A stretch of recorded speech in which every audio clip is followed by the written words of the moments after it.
Hi everyone, welcome to this YouTube channel. आज की इस वीडियो में हम फोटोट्रोपिन के बारे में डिस्कस करेंगे। ये पार्ट 3 है फोटोमॉर्फोजेनेसिस का। इससे पहले हम दो पार्ट डिस्कस कर चुके हैं, जिसमें हमने फाइटोक्रोम को डिस्कस किया था, क्रिप्टोक्रोम को डिस्कस किया था।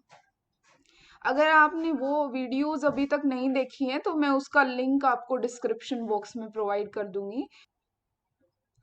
फोटोट्रोपिन क्या होता है? ये एक फ्लेवोप्रोटीन होता है। क्रिप्टोक्रोम भी एक फ्लेवोप्रोटीन था। फ्लेवोप्रोटीन क्यों है? क्योंकि इनमें फ्लेविन प्रेजेंट होता है। ठीक है। एंड ये ब्लू लाइट रिसेप्टर है। ये भी ब्लू लाइट रिसेप्टर होता है, ब्लू लाइट को रिसीव करता है। ये क्या होते हैं? लाइट एक्टिवेटिंग प्रोटीन काइनेज होते हैं। आगे हम मैकेनिज्म में देखेंगे कि किस तरीके से ब्लू लाइट की वजह से जो प्रोटीन काइनेज है वो एक्टिवेट हो जाता है। ठीक है। तो इसको पहली बार एज ए NPH1 की तरह आइडेंटिफाई किया गया था। ठीक है। और क्या देखा गया उस प्लांट में कि वो फोटोट्रॉपिक रिस्पॉन्स को शो नहीं कर रहा है। जो हाइपोकोटाइल है वो फोटोट्रॉपिक रिस्पॉन्स को शो नहीं कर रहा है लाइट की प्रेजेंस में।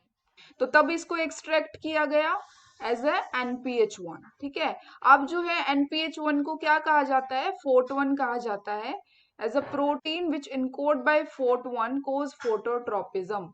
NPH1 को अब क्या कहा जाता है? FORT1 कहा जाता है, एक ऐसा प्रोटीन जो कि फोटोट्रोपिज्म के लिए रिस्पॉन्सिबल होता है। ठीक है। अब फंक्शन क्या है फोटोट्रोपिन के?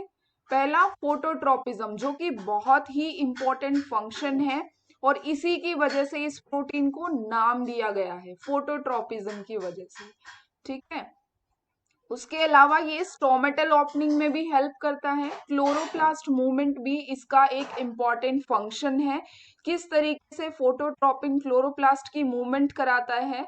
जब लाइट की इंटेंसिटी हाई होती है और लाइट की इंटेंसिटी लो होती है, वो चीजें भी हम इस वीडियो में डिस्कस करेंगे। ठीक है। अभी हम बात करते हैं स्ट्रक्चरल डोमेन के बारे में। फोटोट्रोपिन के स्ट्रक्चरल डोमेन क्या होते हैं? ये फोटोट्रोपिन का स्ट्रक्चर है, जिसमें ये है एन टर्मिनल, ये है सी टर्मिनल। जो एन टर्मिनल है, यहाँ पे दो लाइट सेंसिंग डोमेन प्रेजेंट होंगे, लव 1 और लव 2। जिस तरीके से हमने पीछे क्रिप्टोक्रोम में डिस्कस किया था, क्रिप्टोक्रोम में क्या था? फोटोलाइज होमोलॉजी रीजन था, जो कि लाइट सेंसिटिव था। लेकिन यहाँ पे फोटोट्रोपिन में क्या होगा? ये दो डोमेन्स यहाँ पे प्रेजेंट होंगे और इनके साथ FMN अटैच होंगे। ठीक है। FMN क्या है? Flavin mononucleotide. ठीक है। इसीलिए इसको फ्लेवोप्रोटीन कहा जाता है, इन फ्लेविन्स की वजह से। लव 1 और लव 2 जो है ये बाइंड करते हैं क्रोमोफोर के साथ, FMN क्रोमोफोर के साथ। FMN किस की तरह एक्ट कर रहा है? यहाँ पे क्रोमोफोर की तरह एक्ट कर रहा है और ये लाइट को सेंस करेगा। अच्छा, जैसे ही ब्लू लाइट आती है, ठीक है, ये ब्लू लाइट को FMN रिसीव करता है, जिसके कारण फोटोट्रोपिन में, इस प्रोटीन में कन्फर्मेशनल चेंज होता है और ये सीरीन थ्रियोनिन काइनेज जो है ये एक्टिवेट हो जाता है। ठीक है। और ये एक्टिवेट होके क्या करता है? अपना ही फोस्फोराइलेशन कराता है। ठीक है। ऑटो फोस्फोराइलेशन कराता है।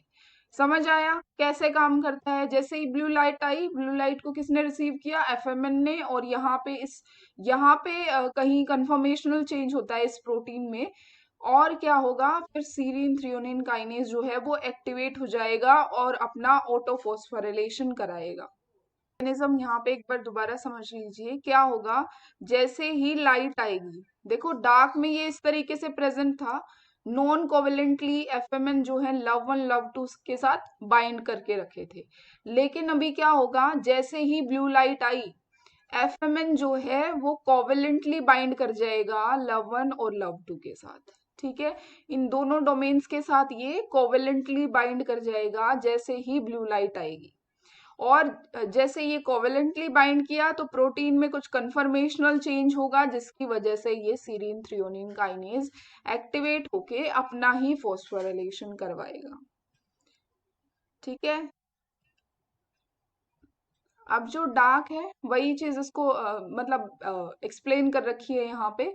जिसको आप बाद में भी पढ़ सकते हैं कि किस तरीके से डार्क में एफएमएन जो है वो नॉन कोवलेंटली बाइंड करके रखता है लव डोमेन से, और जैसे ही लाइट आती है तो वो कोवलेंटली बाइंड कर जाता है। ठीक है। Photo excitation of LOV domains leads to autophosphorylation of serine residue. कहाँ पे होता है ऑटोफॉस्फोरिलेशन? सीरीन रेजिड्यू पे, ये भी ध्यान रखना है क्योंकि ऐसी इंफॉर्मेशन मतलब आ जाती है कई बार एग्जाम में। फोटोट्रोपिन जीन्स एंड फंक्शंस, ठीक है। दो डिफरेंट फोटोट्रोपिन जो कि अरेबिडोप्सिस में देखे गए, जिनका ओवरलैपिंग फंक्शन था। देखो ये कुछ म्यूटेशन केस के थ्रू हम इन दोनों जीन्स के फंक्शन को अंडरस्टैंड करने की कोशिश करेंगे। फोर्ट-1 म्यूटेशन जब होगी तो जैसे हमने फोर्ट-1 और फोर्ट-2 दोनों ही प्रेजेंट है और हमने फोर्ट-1 को म्यूटेट करा दिया तो क्या होगा, लो लाइट इंटेंसिटी में कोई भी फोटोट्रॉपिक रिस्पॉन्स नहीं देखने को मिलेगा। लेकिन अगर हाई लाइट इंटेंसिटी डालेंगे उसके ऊपर तो फोटोट्रॉपिक रिस्पॉन्स देखने को मिलेगा। मतलब फोर्ट-1 एक ऐसी म्यूटेशन है जो कि लो लाइट इंटेंसिटी में तो रिस्पॉन्स नहीं करेगी, लेकिन अगर आप हाई लाइट इंटेंसिटी डालते हैं तो फोटोट्रॉपिक रिस्पॉन्स जनरेट होगा। वही बात करें फोर्ट-2 म्यूटेशन की, तो फोर्ट-2 म्यूटेशन जो है इसमें क्या होगा, फोटोट्रॉपिक रिस्पॉन्स हाई और लो लाइट इंटेंसिटी दोनों में ही देखने को मिलेगा। ओके, सो फोर्ट-1 और फोर्ट-2 म्यूटेशन जब डबल म्यूटेशन होगी, दोनों ही प्रोटीन्स में म्यूटेशन होगी, तो उस टाइम पे कोई रिस्पॉन्स देखने को नहीं मिलेगा। मतलब कोई भी फोटोट्रॉपिक रिस्पॉन्स जो है उस प्लांट में देखने को नहीं मिलेगा अगर डबल म्यूटेशन कर दी तो जो फोर्ट-1 है, क्या कंक्लूजन निकला कि जो फोर्ट-1 है और फोर्ट-2 है दोनों ही फोटोट्रॉपिक रिस्पॉन्स के लिए रिस्पॉन्सिबल होते हैं। ठीक है, क्योंकि डबल म्यूटेशन की तब कोई रिस्पॉन्स जनरेट नहीं हुआ।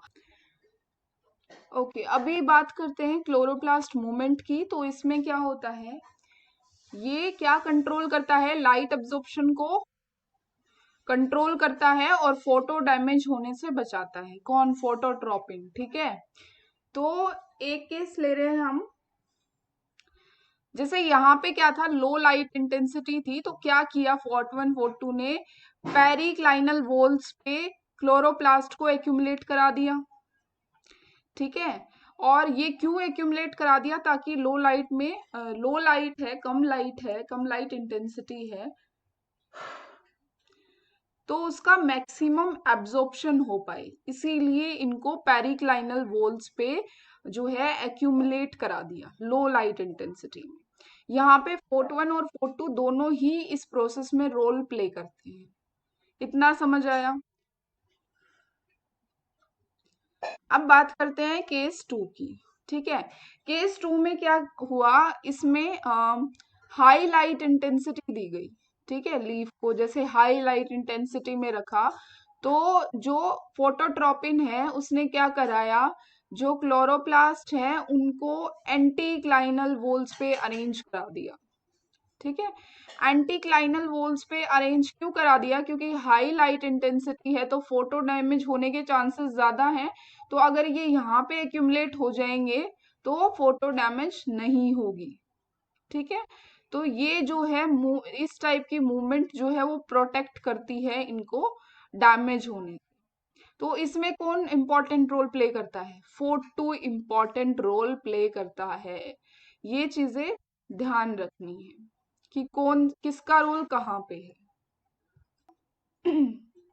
सो जियाजेंथिन जो है ये लास्ट फोटो रिसेप्टर है फोटोमॉर्फोजेनेसिस का। यहाँ पे हमारा फोटोमॉर्फोजेनेसिस वाला जो टॉपिक है वो कंप्लीट होता है। ठीक है, तो जियाजेंथिन क्या करता है, जियाजेंथिन जैसे ही लाइट को, ब्लू लाइट को परसीव करता है, ये गार्ड सेल्स में एक्यूमुलेट होना शुरू हो जाता है। ठीक है, और जियाजेंथिन का मेन फंक्शन क्या है, वो स्टोमेटल ओपनिंग कराता है। ब्लू लाइट आएगी, जियाजेंथिन गार्ड सेल्स में एक्यूमुलेट होगा, स्टोमेटा की ओपनिंग कराएगा। अभी ये चीज आपने कहीं पढ़ी भी होगी कि ब्लू लाइट जो है वो स्टोमेटल ओपनिंग को प्रमोट करती है। कैसे प्रमोट करती है, अभी समझ आ गया होगा।